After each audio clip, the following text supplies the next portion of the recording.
నమస్కారం. 13.8 బిలియన్ల సంవత్సరాల క్రితం బిగ్ బ్యాంగ్ జరిగి ఇప్పుడున్న నక్షత్రాలు, గెలాక్సీలు, గ్రహాలు ఏర్పడ్డాయి. కానీ బిగ్ బ్యాంగ్ జరగడానికంటే ముందు అసలు ఆ పదార్థం ఎలా ఏర్పడింది?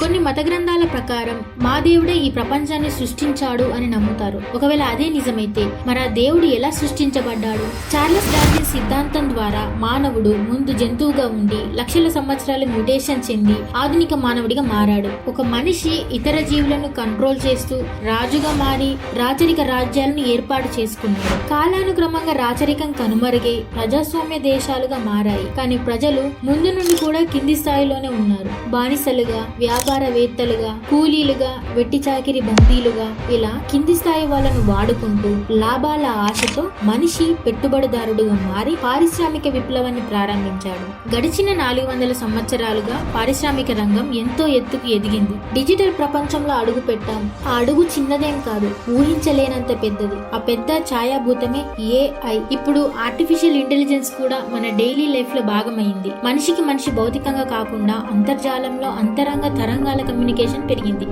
అదేనండి, టెక్నాలజీ పెరిగిపోయి ప్రతిదీ మనకు ఆన్లైన్ అయిపోయింది అండ్ ప్రతిదీ కూడా ఈజీగా మనకు అందుబాటులో ఉన్నది. అది కేవలం ఆర్టిఫిషియల్ అయినా కూడా నిజమైన జీవన విధానంలా జన్మ హక్కులో భావిస్తున్నారు ఈ కాలం వారు. ఇంత మార్పు చెందినా కూడా మనిషి ఒక ఎర్రర్ ని సృష్టించాడు. అదేంటంటే ప్రశ్నించే గొంతును నొక్కేసి నిజాలను అబద్ధాలుగా, అబద్ధాన్ని నిజాలుగా చూపించే ఈ సోషల్ మీడియా యుగంలో నిజాలు తెలుసుకోవడం చాలా అంటే చాలా కష్టమవుతుంది. అందుకే నిజాలు మాత్రమే ఆధారాలతో సహా మాట్లాడుకోవడానికి ఈ ఛానల్ మీ ముందుకు వచ్చింది. ఇందులో సోషల్ ఇష్యూస్ మాత్రమే కాదు, ఎడ్యుకేషన్ కి సంబంధించిన సమాచారం కూడా ఉంటుంది. మన దేశంలో పుట్టి పెరిగి జీవిస్తున్నప్పటికీ మన దేశం ఎలా నడుస్తుంది అనే బేసిక్ విషయాలు కూడా చాలా మందికి తెలియదు. మన దేశంలో ఎన్ని మతాలు ఉన్నా, ఎన్ని పవిత్ర గ్రంథాలు ఉన్నా మన దేశం అతిపెద్ద లిఖిత రాజ్యాంగమైన భారత రాజ్యాంగాన్ని మాత్రమే అనుసరిస్తుంది. మన కోసం చేసిన రాజ్యాంగం, చట్టాలు, మన హక్కులు, మన బాధ్యతలు తెలుసుకునే అవసరం మనకు చాలా ఉంది. అది తెలిసిన రోజు ఎవరికి భయపడవు,